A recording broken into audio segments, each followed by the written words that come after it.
Hello, everybody. Good morning. It's currently 8:19 GMT. All right, so let's talk a little bit about what's going on in the market today. This is a brief daily market review. What reports are coming out, what economic events are happening, and most importantly, what I want to talk about today is the cryptocurrency market.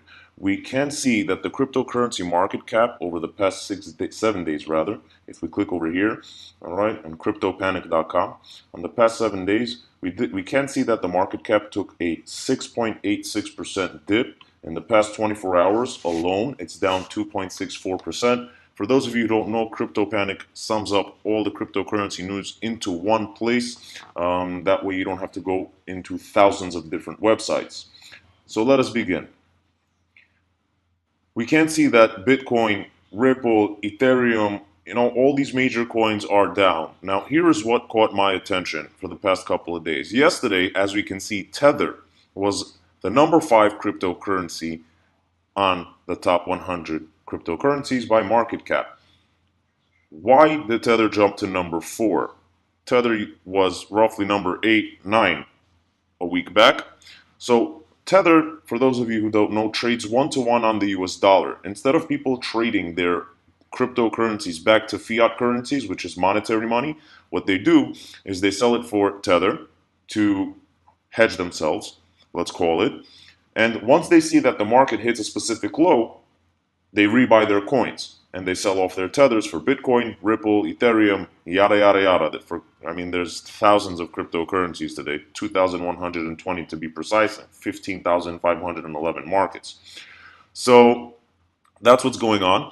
Now, this indicates a strong sell-off right over here. I'm sorry, Tether. All right, it is up by 0.1%. So that shows that lots of money is being put into Tether and lots of coins are being sold off. Now, let's take a look at Bitcoin's chart. If we take a look at Bitcoin's chart, we're looking at daily candlesticks at the present moment. We can see that the Bollinger Bands have been broken several times downwards, but the corrections are very, very, very small. We're talking about from the 13th of January all the way down till today, the 29th of January. So we can see that the Bollinger has been broken once again. And if we take a look at the stochastic RSI, which is what I'm going to explain to you in a few moments, as a matter of fact, I'll explain it to you now. Stochastic RSI is an indicator that shows whether an asset is being overbought and oversold. Now, if you pay attention over here, every time the blue line is above the red line, you see an uptrend. Take a look at the candles.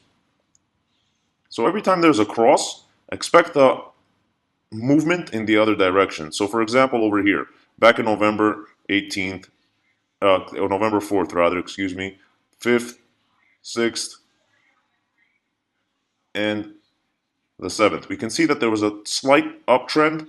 And then once the cross happened, the trend went the other way around. Now take a look over here. This was where it was drastic. Now 60 means it's neutral. It's not being overbought. It's not being oversold. Once it breaks 80, it's being overbought. Once it breaks 20, it's being oversold. So we can see that over here, it was oversold like crazy. Roughly on the 13th of, the 14th of November, it really began.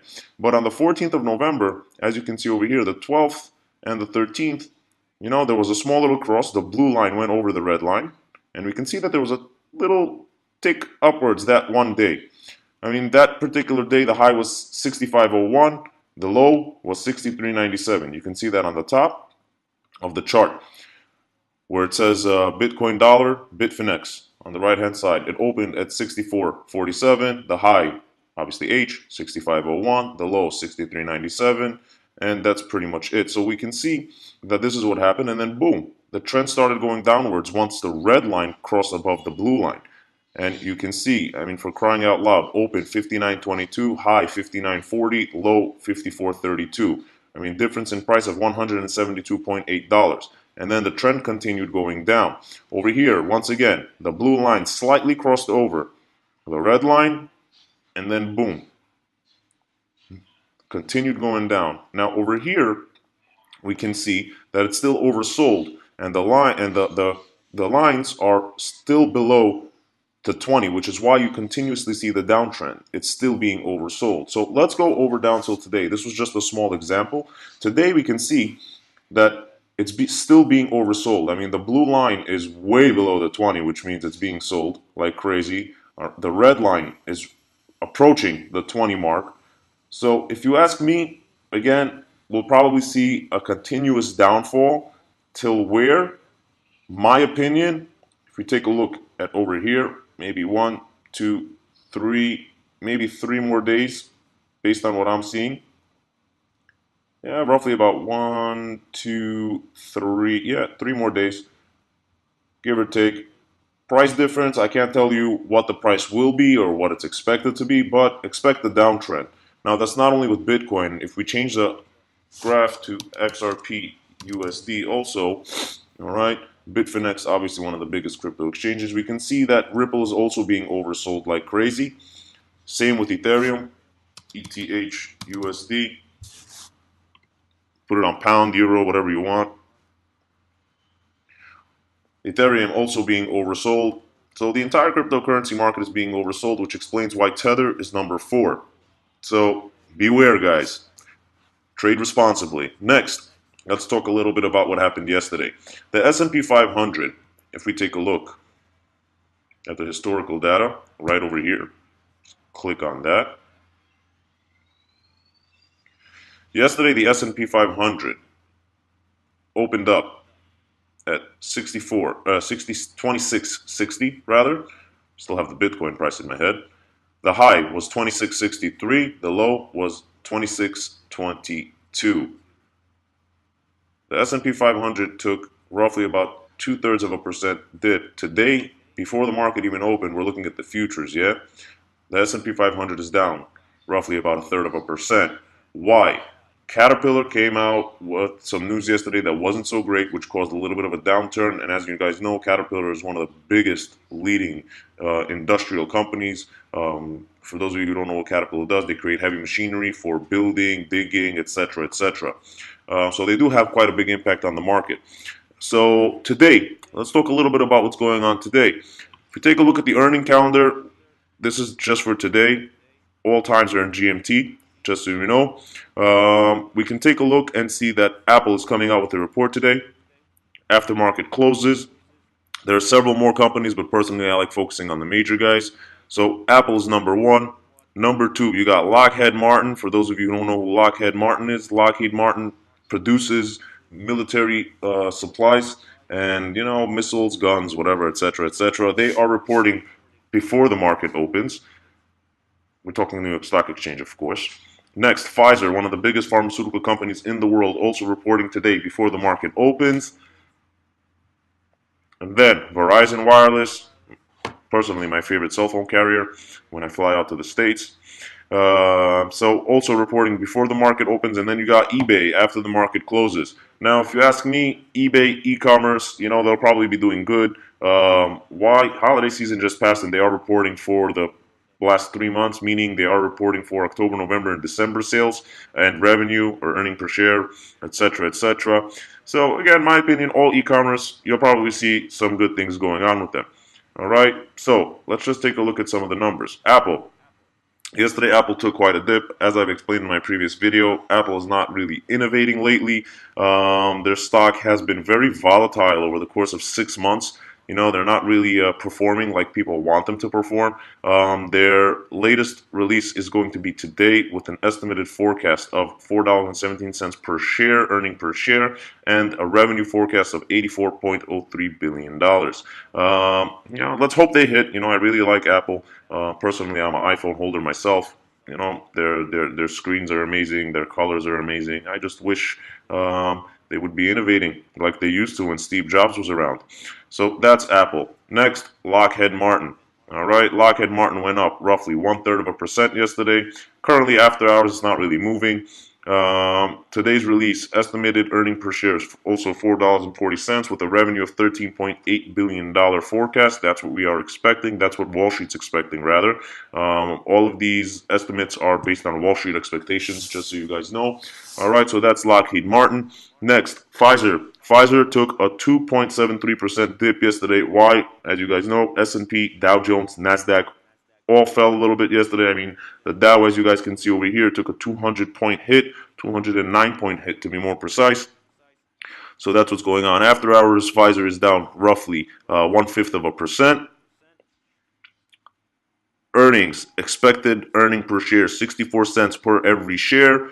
Revenue forecast, $13.96 billion. All right, if you take a look, you guys can go into investing.com. They have all the data over here, how their previous earnings were. They did miss on the October 30th. They did miss in terms of revenue, but they did hit earning per share.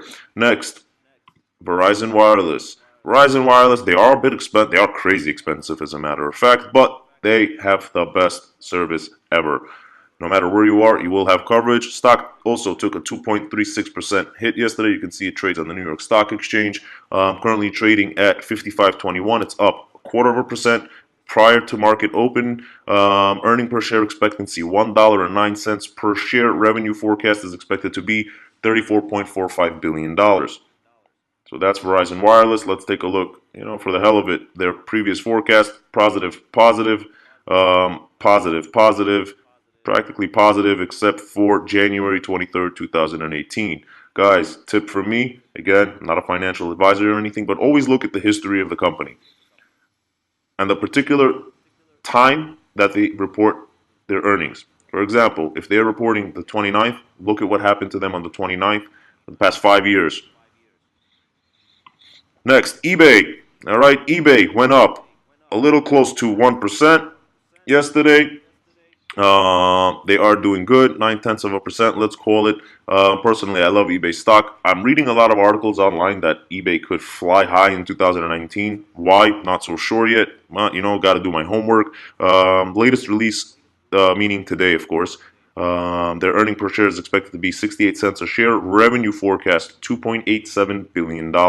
They are no Amazon or something like that, but they have been performing quite decently lately.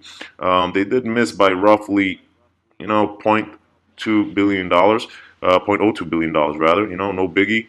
On their not their last earning report, but before their last earning report in July 18. And you can see over here that last January also they were okay. They practically hit their estimates, if you ask me, Wall Street estimates. So that's what's going on with eBay. Next, let's talk a little bit about the economic calendar. Today we have two very important things coming out. Number one, consumer confidence in the United States at 3 GMT. Number two, you have the UK Parliament vote on the Brexit deal. Finally, it's about time. All right, so what the consumer confidence report? All right, the conference board, consumer confidence measures the level of consumer confidence in economic activity. It is a leading indicator as it can predict consumer spending. For those of you who don't know, consumer spending basically means the amount of money that people are spending, going to shopping malls, etc., etc., which plays a major role in overall economic activity. Higher readings point to higher consumer optimism, obviously. A higher than expected reading should be taken as a positive, bullish trend for the US dollar. I just added the word trend there. While a lower than expected reading should be taken as negative, bearish for the US dollar. All right, let's go down and take a look. The last report came out on December 27th, 2018. This report comes out once a month, as you guys can see. Didn't come out so positive. Didn't come out so positive on December. Didn't come out so positive on November. Who knows what to expect this month. As you can see, the forecast is 124.7. So we might get lucky. We might see an uptrend on the dollar if this report comes out positive today. So that's that. Next. It's about time. All right. The Brexit vote. This is something a lot of people have been waiting for. Guys, just be aware. Nobody knows what time this is actually going to be happening. It doesn't say what time anywhere. You got to watch Bloomberg TV to be on top of it. You guys can watch Bloomberg TV on YouTube or on their website. They did start charging to watch it live. So you can watch like 15 minutes or something like that. But anyway, be very, very careful with how you're trading foreign exchange today, if you are trading foreign exchange, in my opinion. Because things like this, reports like this, and speeches like this, they have crazy effects on currency markets, sometimes on commodity markets as well. So be aware. Don't do anything crazy. Don't do anything rational. And good luck for the day. If you guys have any questions, you can always comment. And that's pretty much it. Have a good day.